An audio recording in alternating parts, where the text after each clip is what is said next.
Thank you, Dr. Purvasha, for the kind introduction. So today I'm going to talk about biosynthetic replacement and stromal regeneration. So why at all do we need a biosynthetic cornea or a biosynthetic replacement? So if we look at the gap that is there are 23 million unilateral corneally blind and 4.8 million bilateral corneal blindness over the world.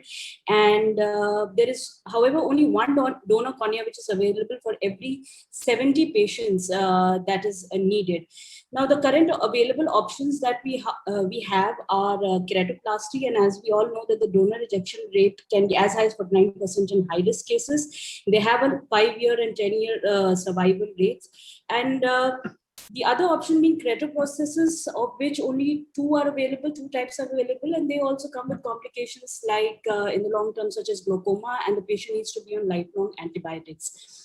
And if we see this very interesting figure from SightLife, India has a large chunk of these corneally blind people, and 90% of the corneally blind, particularly high-risk cases, live in low to middle economic countries. So when we have to tackle this problem and when we look at the burden, so we have to look for solutions beyond cornea and beyond ophthalmology, and we need to collaborate with other departments and other areas such as tissue engineering, regenerative medicine, biomaterials, and the very promising technology of 3D printing. However, these also come with challenges. Like the first challenge is, of course, to develop an animal model which mimics very closely the human disease scenario, so as to have a greater predictability of the performance of what you're developing. And one such challenge, particularly for cornea, is to develop a formulation which is stable and which can functionally integrate with the donor, with the host. And even after you've developed it, there's a long road from translation from animal model to clinical practice. So what I'm going to talk today is about the bioengineered human cornea and the developmental product, the formulation rather we are working on. So it is basically a combination of smart gels, which is a recombinant collagen, which does not have any animal or human origin. And to add to that, we add various growth factors, which would help eventually to maintain the keratocyte health and stromal regeneration. And when we combine these two is when we get the bioengineered cornea.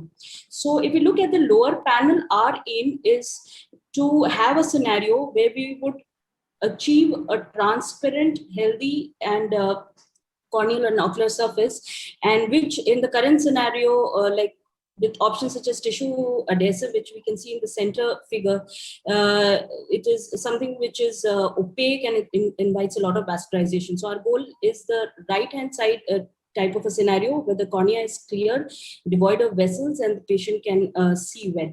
So this, of course, the formulation, whenever we are developing, it goes through various stages. So we have version 1, version 2, but the only aim is to add various a cocktail of combination of factors which would have least expression of fibrocytic lineage and which would inhibit the conversion of keratocytes to myofibroblasts, which are responsible for fibrosis and scarring.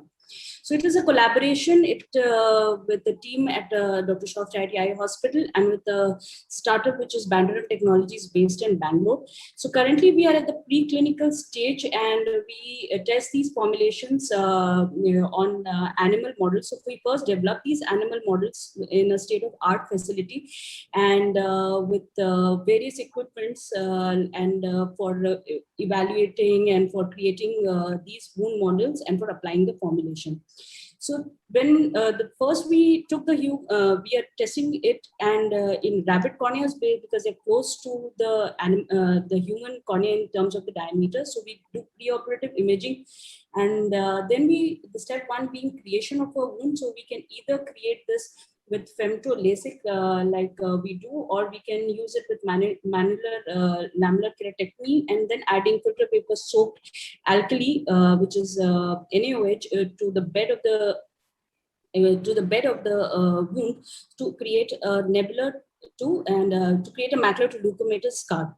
So it takes about, the first process takes about 3 weeks to develop a clinically great scar, and the rabbits are imaged on various slit lamps and OCT and densitometry. And at 3 weeks, this is the scenario that we get where we have a dense scar.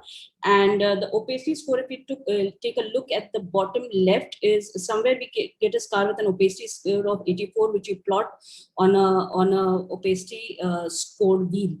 So various wound models have been developed. This is the one developed at LBPI, and this was mainly with the mechanical. How ours is different, that we have developed with alkali burnt corneas, and which is a kind of a deep wound. The next step is, of course, to apply the liquid cornea, which is by a minimally invasive application scheme. So in the form of a clear formulation. So the formulation has various parts which are reconstituted, and then we dissect out the scar manually in the OR, and then apply the formulation to the stromal bed. So this is this step 2, and then we follow them over a period of time to see how the stroma is clearing, and how if and in future about for the stromal regeneration. So this is the post-op picture, and this is immediately after liquid cornea formulation. As we can see in the OCT picture, in the deep well, the clear jelly which is sitting, and we place a BCL over the over the structure, and the opacity score, right, on day 1 has fallen down from 84, which was pre-operative, to 62. Then this is at the 14-day follow-up, where we see that the formulation has not dropped off, it has not broken down, it is sitting well. The eye is quiet, it has not incited any inflammation, and this is particularly because of the various growth factors that have been added to the formulation. And the opacity score over time, like over 2 weeks, have fallen down further to 42.